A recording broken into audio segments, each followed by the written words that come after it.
Monsieur Gaston Anoumbe, bonjour. Bonjour. Vous êtes le secrétaire général de l'Association des Nations Unies ici en République ici en RDC. On peut savoir l'objet de votre mission à ce moment ici à Goma.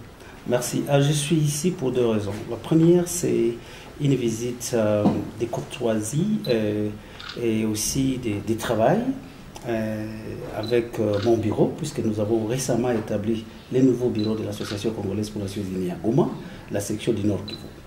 Et donc, il fallait à ce que je visite ces bureaux pour un suivi régulier des activités que nous menons ici. L'idée, c'est puisqu'on avait un atelier qui était organisé en collaboration avec les centres Stimson ici aux États-Unis, avec les organisations de la société civile du Nord Kivu, du Sud Kivu, de Kinshasa, mais aussi de la province orientale. Pendant 4 jours plus tôt, on a été ici pour parler de la manière, réfléchir ensemble sur la façon dont ANI peut aider ces organisations à renforcer leurs capacités, mais aussi à renforcer leur voix, afin que leur voix soit entendue avec les protecteurs. Et le sujet du thème était comment renforcer le voix des communautés affectées par les conflits dans les stratégies de protection.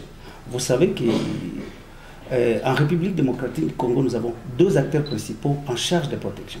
Le premier, c'est le gouvernement congolais, qui lui, statutairement, donc par droit, c'est une obligation, qui a le pouvoir et la responsabilité de protéger ses citoyens contre toutes les menaces, que ce soit les abus, les violences, les guerres, les conflits, c'est l'État congolais. Et le deuxième acteur principal, c'est la MONUSCO. La MONUSCO a reçu un mandat officiel de la communauté internationale de protéger les citoyens congolais. Mais nous nous sommes dit, on ne peut pas laisser le travail de protection à des acteurs, même si c'est l'État et même si c'est la communauté internationale. Et nous, la société civile, et nous, les communautés de base, nous, les citoyens, qu'est-ce que nous faisons? Nous devons aussi contribuer à faire en sorte que nous, populations, nous soyons suffisamment, effectivement, protégés. Voilà la raison. Et donc, il y avait eu 25 organisations de ces différentes provinces qui étaient à Goma pendant 4 jours et que nous avions formés. Et les formateurs étaient de différents horizons, dont moi-même et d'autres collègues qui étaient venus des États-Unis. Et donc nous avons formé ici, et même d'autres collègues congolais, nous avons formé ces organisations pour savoir comment ils peuvent réellement contribuer aux efforts de protection des citoyens congolais. Si ce n'est pas un secret, comment justement elles ont promis contribuer à la sécurisation de l'État? Oui, la première chose, c'est qu'il y avait un processus que nous avions commencé depuis le mois de novembre 2013. À ce moment-là, nous avons fait des séminaires à Goma, à Bukavu et à Kinshasa avec les autorités provinciales, avec les représentants de la MONUSCO au niveau provincial et au niveau national. Et notre travail consistait avec toutes ces organisations de la société civile de ces 4 provinces. Donc Kinshasa, province orientale, Nord et Sud Kivu. Et là, on a discuté pendant 2 journées entières. C'était une série d'ateliers qui avaient lié au mois de novembre l'année passée, mais aussi au mois de mai cette année, à Bukavu, ici à Kinshasa. Et là, on a discuté pourquoi est-ce que les citoyens congolais, surtout ceux de l'Est, ne se sentent pas suffisamment protégés. Quels sont les efforts du gouvernement? Que fait le gouvernement? Que fait la MONUSCO, les 2 principaux acteurs? Et qu'est-ce que nous faisons? Et nous nous sommes rendus compte que, de part et d'autre, on a identifié des problèmes. Des problèmes et des collaborations d'abord, c'est que l'État, la MONUSCO et la société civile ne collaboraient pas effectivement. Il y avait des gaffes. 2, il y avait par exemple la société civile qui condamnait l'État ou qui critiquait plutôt l'État ou la MONUSCO de ne pas faire mieux. Et la MONUSCO disait, et l'État disait aussi, nous faisons mieux. Et alors, qu'est-ce qu'il fallait? Non. Et d'autre part aussi, ils nous disaient, vous aussi la société civile, vous ne nous aidez pas suffisamment. Alors, quel est le problème? Nous sommes arrivés à identifier un certain nombre de problèmes, des types de collaboration. Et maintenant, ce sont ces problèmes que nous sommes en train de fixer, donc de mettre en place, de corriger. Entre autres, c'est par exemple, on s'était rendu compte que la société civile, lorsqu'elle récoltait son information, certaines informations n'étaient pas bien récoltées. 2, certaines n'étaient pas vraies, certaines étaient fausses, mais d'autres étaient vraies.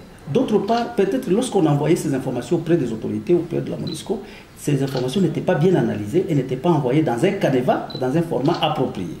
Alors, notre première démarche, c'était de faire quoi?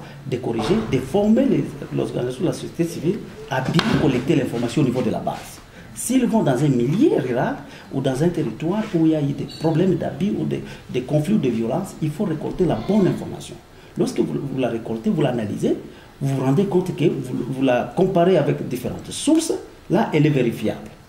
Et puis de deux, comment est-ce que vous la convoyez? À qui est-ce que vous envoyez cette information?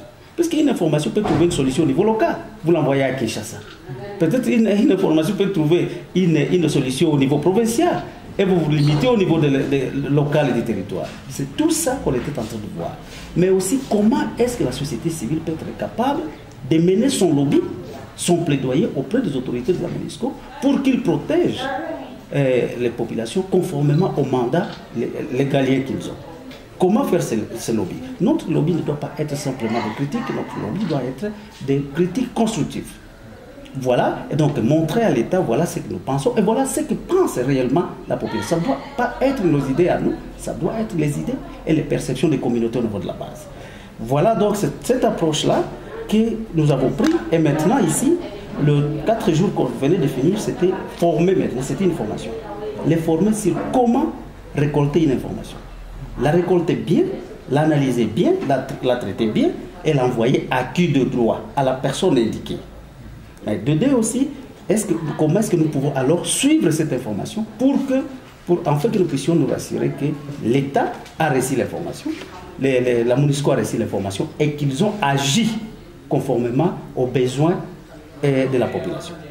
Voilà, c'est ça qu'on leur était en train de former et c'était une formation fantastique, c'était bien et tout le monde a été... Nous pensons que la société civile commencera à agir comme un partenaire vraiment très compétent et qui est préparé à faire face, donc à contribuer effectivement à cette approche de protection effective de la population congolaise.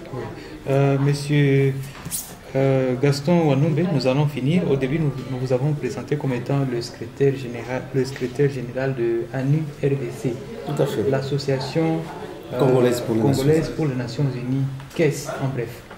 L'association congolaise pour les Nations Unies, ce n'est pas une invention congolaise.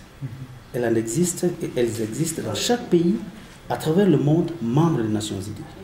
Et les associations pour les Nations Unies avaient été créées par résolution de l'Assemblée générale des Nations Unies. Elles ont pour mandat de soutenir et de promouvoir les principes et les idéaux de la Charte des Nations Unies. Et ces idéaux sont notamment la paix, la justice sociale plutôt, les droits humains, la démocratie et le développement durable. Donc c'est ce que nous faisons. Notre rôle, c'est de rapprocher le système des Nations Unies au peuple. Il faut que le peuple comprenne que les Nations Unies, c'est un instrument qui avait été créé pour le peuple et en faveur du peuple.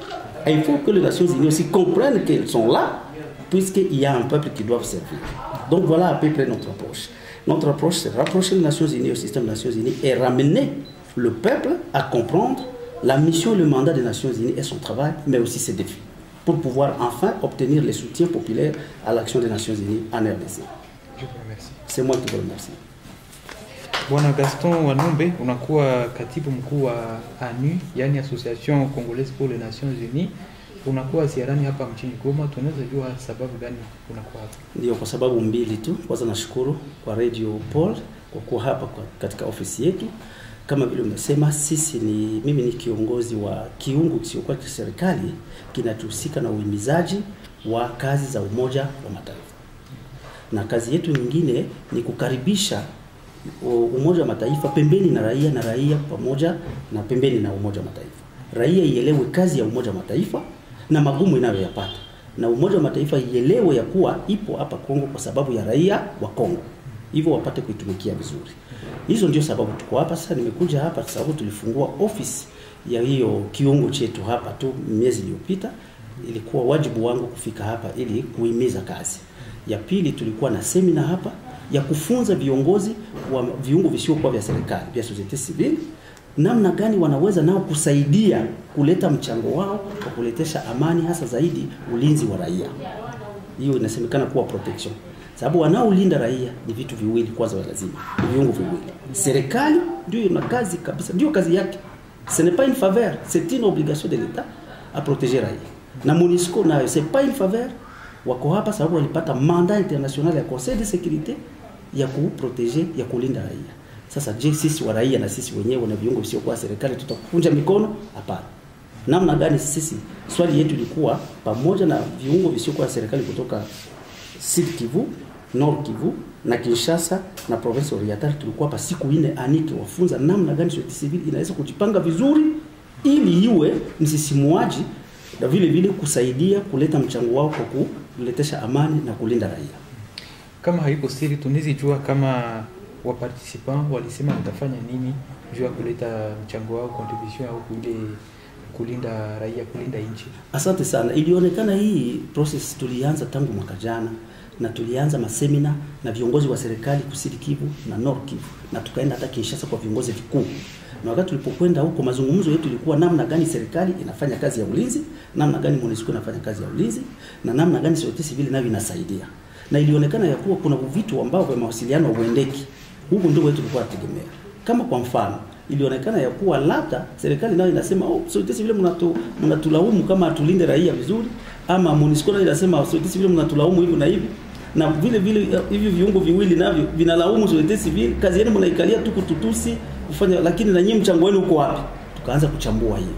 Na wakati tulipochambua tuliona ya kuwa kweli kuna makosa kidogo kila mtu anaweza kutatua.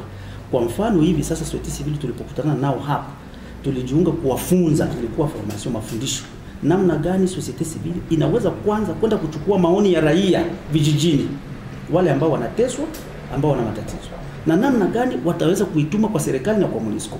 Na watatuma kwa nani? Sio tu juu ni MONUSCO ama ni raia, ni leta tu tutatuma hivi. Unapaswa kujua nani anahusika na hiki na nani anahusika na kile. Nani anaweza kutenda hiki na nani hawezi kutenda hicho. Hiyo ni ya kwanza. Ya pili, ukisha kujua kuchukua mawazo ya raia vizuri, isikuwe mawazo yako, ikuwe mawazo ya raia. Ya pili ni kujua namna gani sasa hiyo mawazo uliyoyachukua ikuwe ya uhakika, sio habari yote unasikia tu mafoto na wewe unapeleka. Uhakikishe ya kuwa ni kweli, uende kuverify vizuri, uhakikishe kama ni ya kweli, ndio upelekee serikali na upelekee Umoja wa Mataifa. Mugini fulani, Ruchuru, Beni, Lubero ama Fizi ama Walungu kuna matatizo fulani, namna gani mnaweza kufanya ama Ituri kwenda kusaidia. Ukishapeleka habari, si kusema unakaa kimya, ni wajibu wako kufuatilia mmefanya nini kwa habari ya raia wa mgini fulani ambao niliwaletea. Na vile vile sio kuachia hapo, ni kurudia kwa wale wa raia kuwaambia habari niliyokuwa kuwachukulia hapa niliifikisha. Na niliwafuatilia tena, tizama gisi wa viongozi wanataka kufanya ama mipango gani wamechukua. Hiyo ndio kazi tulikuwa tunaikalia, na hiyo yote ni kutaka kuboresha kazi ya viungo visivyo wa serikali. Tunataka masosiete civile ikuwa organization iko professionnel, inafanya kazi ambayo inaheshimu sheria na ambayo vile vile inafanywa vizuri, ili sisi wote tupate kuchangia wa raia wetu wapate kulindwa vizuri. Lakini kwa bahati mbaya ni kweli mpaka jana mpaka juzi tuko tunafuata habari raia bado wanateswa. Wa mijini ya huko kama sijui ni Lubero kama ni wapi huko kama Beni wangali na matatizo. Kule Oicha na Erengeti. Oicha na Erengeti. Na hiyo inatupatia huzuni sana. Sasa ndio hiyo tunataka kuhimiza viongozi. Hizi siku kuko viongozi wa hivyo viungo visio kwa serikali watakwenda vijijini kwenda kuchukua mawazo ya raia. Namna gani wangetaka serikali na MONUSCO walinde, na tukuje kuwapelekea viongozi na tuwafuatilie ili wapaswe kabisa kutimiza wajibu wao wa kulinda raia na mali zao. On n'avait pas dit ça en français, on peut y aller. Donc, on peut estimer que le territoire de Beni va être le terrain où les participants vont expérimenter ce qu'ils ont appris. Tout à fait vrai. Ça, c'est une résolution de notre séminaire de 4 jours ici. Puisque l'objet, c'était d'améliorer notre travail, de récolte, de perception des communautés en termes de besoins de protection. Et à Lubero, le territoire là-bas est en proie de sérieux problèmes. Jusqu'il y a 4 jours, 3 jours, il y a des problèmes très sérieux. Et donc, l'une de nos résolutions, c'est que les organisations de la société civile doivent descendre sur le terrain, récolter le besoin réel en termes de protection des populations et de propositions, et les amener pour les faire parvenir à qui de droit. Et à qui de droit, c'est l'État, c'est le gouvernement congolais, commençant par le gouvernement provincial, de deux à la MONUSCO. Parce qu'ils ont la responsabilité légalienne de protéger la population. Et nous devons aller récolter ce que pense le peuple, leurs besoins en matière de protection et de paix, les ramener, et puis après, nous allons suivre auprès de l'État, demander comment est-ce qu'ils pensent s'y prendre. Quels sont les mécanismes qu'ils ont mis en place pour protéger les gens d'Irengeti et d'ailleurs, même de toute l'Est, toute l'Est, de la partie Est de la République démocratique du Congo. Mais aussi, nous rentrerons vers la base, leur dire que vos perceptions, vos idées, vos propositions, nous les avons fait parvenir à qui de droit. Et nous allons suivre l'action que les deux acteurs principaux vont devoir prendre. Le Congo en a tellement souffert, notre population de l'Est a tellement souffert, il faut que cette histoire s'arrête. Le besoin a besoin d'une protection. Merci beaucoup. Merci. Ok, ça va.